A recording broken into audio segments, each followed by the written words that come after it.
Sabi na, Till, sila na. Ikaw nagpresenta pag hindi ka kasama sa check-in.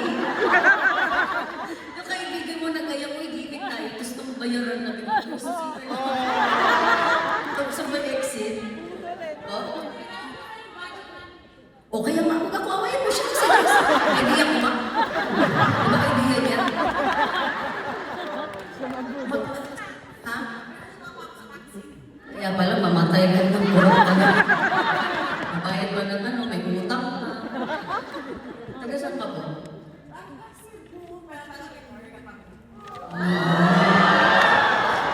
Diba? Pag mga Bisaya pa naman. Yes!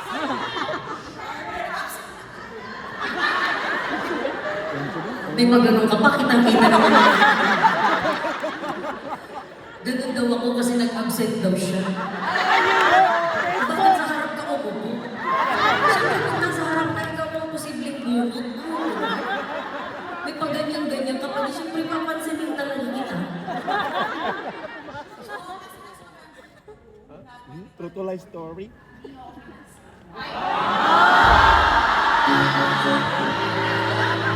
Ano, Jay, ano sabi mo? Kasalanan mo. Kapag ganun yung camera mo, kasalanan mo ba?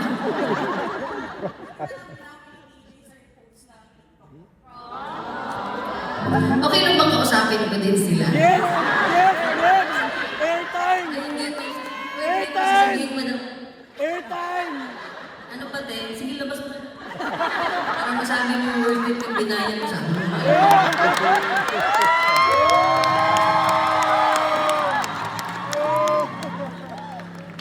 Salamat. Malayo yung Victoria. Land trip ba to? Lipad? Water! Ferry? Yes! Gano'n ka tagal? 4 hours! 2 hours na ferry. Traffic! Pwede naman na. Kalaban mo talaga ito sa mga. Pwede naman i-fly.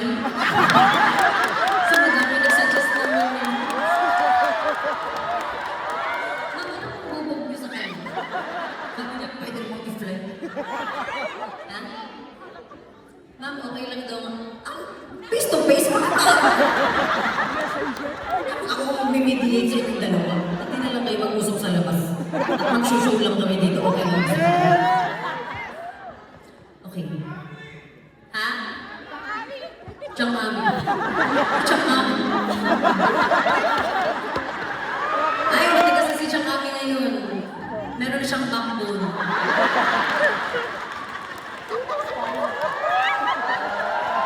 Ngayon, sabihin wala akong backbone.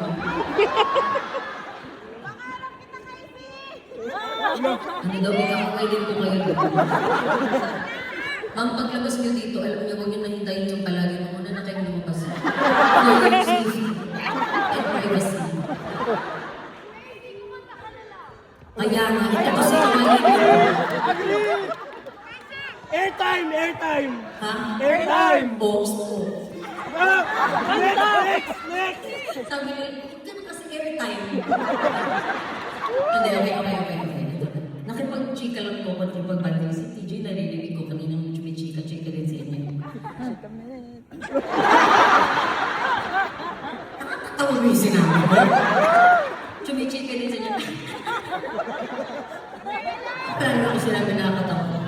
Wait. And, uy, may ubo. Bakso! May sabit! May sabit! Sabay-sabay ko niyo po. Dahil talaga sa pandemic, no, may marinig ka lang naman.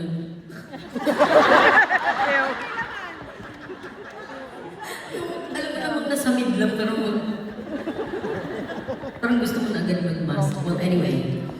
Ito next song na to, it's a song I wrote recently.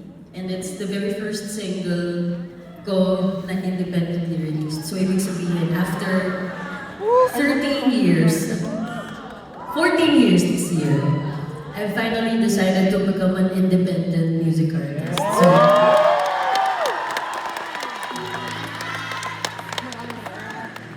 thank you naman. Alam ko na kasi narinig ko si TJ, sabi naman, I just want to give my wife her flowers kasi hindi ko naman. Wala naman. Sabi ko nga kayo huwag na lang flowers, bag na lang. Buti pa kaibigan ko yung flowers. May naiwan isa. Parang sa akin nga din ibabawas. Well, anyway, sabi niya kanina, I just wanna give my wife her flowers because she's very supportive. Siya yung unang naniwala. Actually, ako nagsulat nun. So, I'm gonna give my wife her. Ako pala nagsabi sa kanya. Kasi daw ako daw yung unang naniwala, nag-encourage sa kanya. Uy, at saka hindi ko kinakahiya yun. Siyempre, hambal-hambal ko, uy, wala to. Shake ko lang yan. De, pero totoo naman talaga, kung babae hindi din ako yung asawa niya, I'd still be very supportive kay DJ. Kasi, aside from, he's a very good songwriter, he's a very good storyteller. Di ba pag nagkukwento siya, makikinig ka talaga. Parang pinagdadaanan mo talaga yung pinagdadaanan na sinasabi niya. Ito talaga. Marshall, tutak mo nga mo. Yes! Yes! Ito talaga yun. Sobrang, ano din siya, sobrang mapait na tao. Kaya nga siguro kami pinag-partner ng Panginoon para to balance. Parang meron ka na naman. Para hindi naman